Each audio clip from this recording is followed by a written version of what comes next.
မိကျဲပွဲစီတွင်တို့ဝင်ရောက်ရန်လမ်းကြောင်းခွင့်ပြုခိုက်တွင်အကြောင်းထဲမှလမ်းတို့များလူတွေရဲ့ပေါ်လာသည်၎င်းကကျင်းအောင်စုံနှင့်တို့အလင်းမြဲပြနေသွားသည်ဤခိုက်တန်အလုံးစုံကျဲပွဲစီမှညဉ့်သူအလုံးသည်နိကလေးရဲ့ကြည်နေကြသည်သူတို့အလုံး၏ကြည်ထမ်း၌လောဘတရားတို့ပြင်းနေသည်ထိုကြီးများကအတန်တို့ကြောက်တုံးများမှတသိထိုးပေါက်ကမဟာမိကျဲပွဲစီထံသို့ရောက်ရှိသွားတော်သည်အလုံးစုံကောင်းကင်ကျဲပွဲစီနှင့်မဟာမိကျဲပွဲစီတို့ကြားတိုက်ပွဲတစ်ခုစတင်ပြီးအချင်းမီတောက်ကပြုံးနေသည့်သူ၏တန်ကအလုံးစုံကျဲပွဲစီအနှံ့တွင်ပြည့်နေကုန်သည်အချင်းမီတောက်၏အတန်ကရုတ်တရက်ပဲ့တင်ထက်လာသည်အရှိအနောက်တောင်မြောက်ကျဉ်းကျဉ်းချင်းမဟာတက်တွေမဟာမိကျဲပွဲစီထဲမှမင်းတို့ရဲ့လမ်းကြောင်းတစ်လျှောက်တပြက်ကြတော့တုံးရတွင်ငါတို့ရဲ့အထံအုံမြင့်နေနဲ့တုံးပြဖို့ကျဉ်းကျဉ်းချင်းဂျိုတုံးတို့ကိုတင်မှကြဒူတန်ထပေါ်လာသည်နှင့်မိုးကြိုးကောင်းကင်ဘုံကျောင်းတော်၏အခြေဘက်ရှိကျဉ်းကျဉ်းသူတောင်ကျော်ပါဝင်စစ်သက်သည်သိစိတ်စွာမောကြည့်ကြသည်ရှင်မိတ်ကျောင်းဝင်းနှင့်သူ၏အမိအောက်၌သူတို့အားလုံးသည်အကြောင်းတဲသို့တွန်းဝင်သွားကြတော့သည်သူတို့အားလုံးထံ၌တက်ပြက်ချင်းဆန္ဒတို့ပြင်းနေကြသည်ညာဘန်းကြီးကျဉ်းကျဉ်းသူတောင်ကလည်းတို့ရဲ့သူလှစားကြနောက်နေ့တောင်မချမ်းကျဉ်းကျဉ်းသူစစ်တပ်နှစ်ခုကလည်းတို့ရဲ့သူဆောင်ရွက်ကြသည်မဟာမိကျဲဝဲသည်တို့တွားရောက်သည့်သူတို့ကလမ်းကြောင်းတစ်လျှောက်တွင်တက်ပြက်ချင်းဆန္ဒများပြင်းနေတော့သည်ကောင်းကင်မှာလည်းဓာဆွဲရင်များလွှမ်းကြုံနေသည်မိုးကြိုးကောင်းကင်ဘုံသားဒူမိုးကြိုးကောင်းကင်ဘုံသားနှင့်ကောင်းကင်ဘုံသားတရားချီရောက်တို့မင်းတို့အားလုံးမင်းတို့ရဲ့အမေအလံကိုယူ၍မဟာမိကျဲဝဲစီထဲသို့ဝင်ရောက်ကြချေဒီကောင်းကင်ဘုံကျောင်းတော်တွင်မှကောင်းကင်ဘုံသားတရားချီရောက်သည်ကောင်းကင်ထဲကြီးအကြောင်းထဲသို့အလင်းမြဝင်ရောက်ကုန်ကြသည်တဲ့မြည်သူကအစရောလည်းမတည်တည်ထိုစကားကြောင့်ညဉ့်သူများ၏တပွဲဝင်တို့စိတ်သည်အထိုးထိတ်တို့ရောက်ရှိလာတော့သည်အလုံးစုံကျဲဝဲစီဒီများပြောင်းကျခြင်းစီရင်ကြီးခွင့်လင့်မယ်အချင်းမိတော့ကထိုးထိုးအော်ဟစ်လိုက်သည်နှင့်ကျဉ်းကျဉ်းချင်းဂျုံများပေါ်ရှိအတန်တို့ကြောက်တုံးများသည်ပျက်စီးကဒီညာပြောင်းကျခြင်းစီရင်ကြီးတစ်ခုဖြစ်ပေါ်လာတော့သည်ကျဉ်းကျဉ်းသူများတယောက်ပြီးတယောက်သည်သူတို့၏ဘိုးဘေးများ၏ဦးဆောင်မှုအောင်၌အစင်းတဲ့တို့လမ်းကြောင်းဝင်ကုန်ကြသည်သူတို့ပြန်ပေါ်လာသည်နှင့်မဟာမိကျဲဝဲသည့်တန်တို့ဝင်ရောက်မိအကြောင်းသားတို့ရောက်နေကြသည်သူတို့ကပေါ်လာသည်နှင့်သူတို့အကြောင်းတဲတို့ချက်ချင်းဝင်ရောက်လာကြသည်သူတို့မျက်လုံးထဲ၌လည်းလောဘတရားနှုတ်ပြနေသည်ဘုံများသောကျဉ်းကျဉ်းသူများသည်မဟာမိကျဲဝဲသည့်တဲတို့ဝင်ရောက်နေကြသည်ကပြေးတကူဖြည်းချင်းစတင်နေပြီအချင်းမီတော့ကပြုံးနေအကြောင်းတဲတို့ချိတ်ကြကမဟာမိကျဲဝဲသည့်တန်တို့ရောက်ရှိသွားတော့သည်သူရောက်ရှိသွားသည်နှင့်သူမျက်နှာပေါ်၌အမုန်းတရားတစ်ခုပေါ်လာတော့သည်ဂျုံချွမ်းကြီးဒီဘိုးပြန်လာပြီမဟာမိကျဲဝဲသည့်အနောက်ဘက်ခြမ်းတွင်ပေတတောင်းလောက်ရှိသည့်အကြောင်းကြီးတစ်ခုသည်ပေါ်လာသည်ငင်းအကြောင်းထဲမှအဆုံးမအေးစိတ်ခြင်းကိုထုံးလွှင့်နေသည်ဘေးမတွက်နိုင်သောကျဉ်းကျဉ်းသူများသည်၎င်းအကြောင်းတွင်ကနေထွက်လာကကောင်းကင်ထက်၌ပြင်းထန်လို့နေသည်ထိုဤရာကကျဲခွဲသည့်နှစ်ခုကြားတိုက်ပွဲဝင်ပါဝေးတစ်ခုမှကျဉ်းကျဉ်းချင်းစစ်တပ်တစ်ခုသည်ဖြတ်သွားလာနေ၏သူတို့ကချင်းကြောက်ကျဉ်းကျဉ်းချင်းနိုင်ငံတစ်ခုဖြစ်လာဖို့အတွက်အတိမဲ့ပြုမှုရရှိခဲ့ခြင်းဖြစ်သည်သူတို့ကသူတို့၏ကျဉ်းကျဉ်းချင်းတို့ကိုချင်းကြောက်ကျဉ်းကျဉ်းချင်းနိုင်ငံအဖြစ်ကြီးညာရဲ့ဦးလီလာနေခြင်းပေသူတို့ရှိသည့်မြင်ဝင်းကြောင့်မဟာမိကျဲဝဲသီးမှကျဉ်းကျဉ်းသူအုပ်စုအတွင်တည်းအကြီးအကျယ်ပြောင်းလဲသွားကြတော့သည်သူတို့ကထိုအုပ်စုထဲမှခေါင်းဆောင်ကတက်လက်ပန်းရွယ်သူချီသူပင်သူတွင်ကတုံလုံးနေ၏သူကချက်ချင်းပင်အော်ဟစ်သည်လူစုပွဲကြလူတိုင်းမင်းတို့ဘာသာချွန်နေတို့ကိုပြန်ထုတ်ကြချေထို့နောက်သူကနောက်သို့အမြန်ဆုတ်သွားတော့သည်မဟာမိကျဲဝဲသည့်ကျဉ်းကျဉ်းသူအလုံးသည်တုံလုံးနေ၏ထို့သောသူတို့၏မျက်နှာပေါ်၌အလုံးမင်းကြောင်းလန့်မှုအရေးအလုံးဝရှိမနေပေသူရာကမဟာမိကျဲဝဲသည့်နှင့်အလုံးစုံကျဲဝဲသည့်တို့ထိုရာကမဟာမိကျဲဝဲသည့်နှင့်အလုံးစုံကျဲဝဲသည့်တို့ကြားကွာခြားမှုဖြစ်သည်မဟာမိကျဲဝဲသည့်နှင့်တက်ပြတ်မှုများသည်တာမန်ဖြစ်သည်သူတို့အလုံးသည်လှည့်ပြားညံများတက်သူများပေဤခိုင်တ၌သူတို့ကတုံလုံးနေတော့လဲတည်ငြိမ်နေကြသည်တလဲပန်းလူကြီး၏အမိပေးမှုမရှိလျင်ပင်သူတို့သည်ရက်တန့်ကလင်းမြန်လူစုပွဲကြသည်ကျဉ်းကျဉ်းသူတယောက်စီသည်မိမိချင်းတန်ဖို့တာအာယုံစားရဲ့အခြားလူများဖို့တဲ့မတွဲကြတော့ပေသူတို့ကချောင်ပြင်းနေရင်တန်ပြန်တက်ခက်တက်ပြည့်ရန်ခေါင်းတက်နှံကြံစီများရှိနေကြသည်အလုံးစုံကျဲပွဲစီကျဉ်းကျဉ်းသူများကိုထိုချင်းရာကိုသိရှိနိုင်ကြခြင်းမရှိပေသူတို့ထဲကအချို့ကထွက်ပြေးတော့မဟာမိမကျဉ်းကျဉ်းသူများနောက်သို့လှည့်မြဲလိုက်တော့သည်ကောင်းကင်နှင့်ကျဉ်းကျဉ်းသူတယောက်အလုံးစုံကောင်းကင်မှာကျဉ်းကျဉ်းသူတယောက်သည်မန်နန်တစ်ခုကိုတုံးပြူကထွက်ပြေးနေတော့မဟာမိမကျဉ်းကျဉ်းသူကိုတွေးရန်ထွက်စေ၏ထိုကျဉ်းကျဉ်းသူကအချင်းရောကြသွားကသူ့မျက်လုံးထဲ၌မျောလင်းချက်မဲချင်းနှင့်ပြေးလာတော့သည်လုံးစုံကောင်းကင်မှကျဉ်းကျဉ်းသူသည်ရင်မောရင်းသူချေကြီးထိုးဝင်လာတော့မဟာမိကျဉ်းကျဉ်းသူနှင့်နီးလာသည်လုံးစုံကောင်းကင်မှကျဉ်းကျဉ်းသူသည်ရင်မောချစ်တို့တိုးလာကမဟာမိကျဉ်းကျဉ်းသူနှင့်နီးလာ၏ထို့တော်သူနီးလာသည့်အခါတည်း၌မဟာမိကျဉ်းကျဉ်းသူ၏မျက်လုံးသည်ဖြက်ကနေတောက်ပလာကချက်ချင်းတုံ့ပြန်လာတော့သည်တန်စီတီတန်များထွက်ပေါ်လာပြီးနောက်အဆုံးတန်း၌မဟာမိမကျဉ်းကျဉ်းသူသည်ကောင်းဝင်းတစ်ခုကိုတိုးလောင်းတစ်ခုကဂိုင်ထား၏အလင်းများထွက်ပြီးတော့၏ထို့နောက်တွင်မူအလုံးစုံကောင်းကင်မှကျဉ်းကျဉ်းသူခန္ဓာကိုယ်သည်ပျက်စီးပြောက်ွယ်သွားတော့သည်ထိုလိုသောမြင်ကွင်းကိုအခြားနောက်မှလိုက်လံသည့်အလုံးစုံကောင်းကင်ကျဲပွဲသည့်မှကျဉ်းကျဉ်းသူများထံ၌လည်းဖြစ်ပွားသွား၏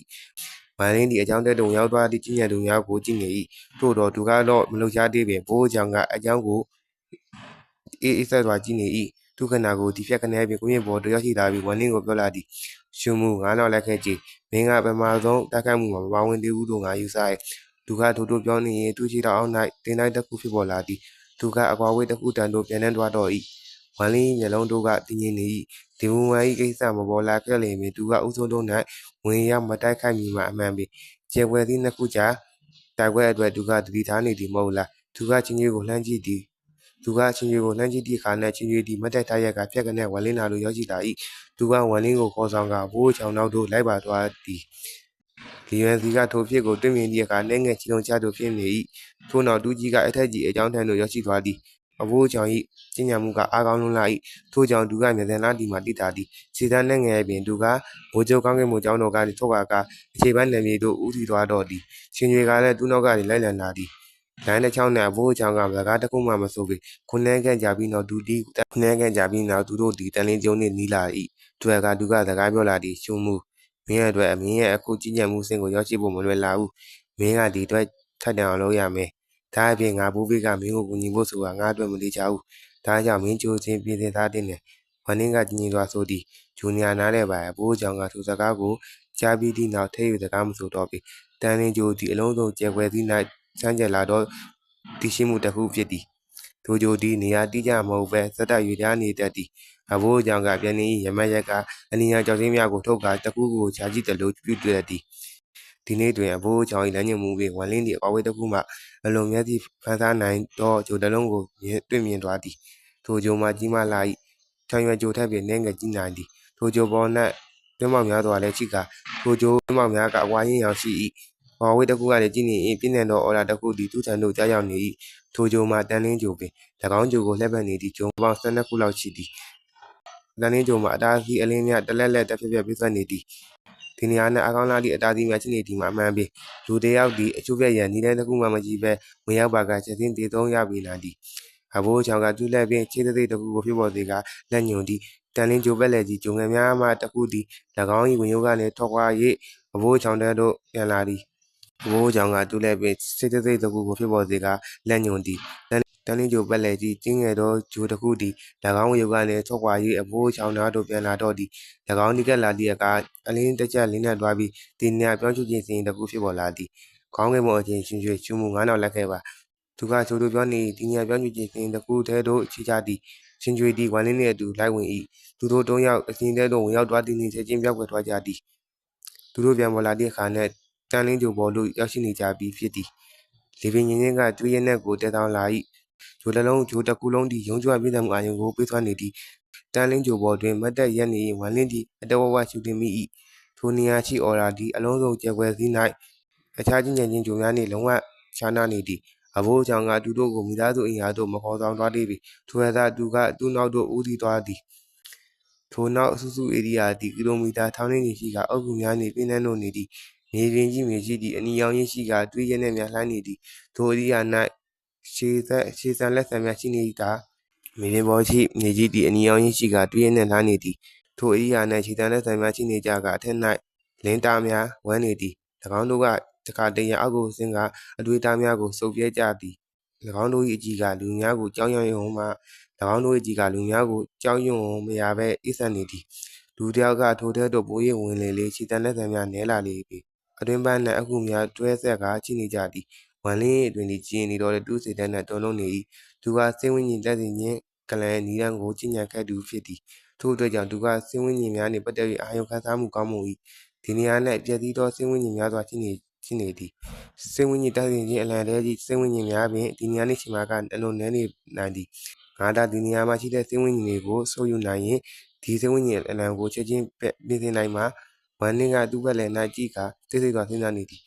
တန်လင်းဂျိုရဲ့အနောက်ဘက်ဆုံးနေရာတားမြစ်နေရာဖြစ်ပြီးပြင်လူတွေဝင်ရောက်ဝင်မရှိဘူးဒီနေရာမှာငါတို့ချောင်းမိသားစုရဲ့နောက်ဆုံးပိုးပေးတဲ့ကတယောက်တကားပိတ်ကျင့်ကြံနေတယ်အဘိုးချောင်း၏အတန်ကကြီးရင်နေ၏ထို့တော်ထိုအတန်ထဲ၌လေးစားမှုတို့ပါဝင်နေသည်ရှင်ကြီးကသူ့ဘက်လည်းကိုကြည့်ကအ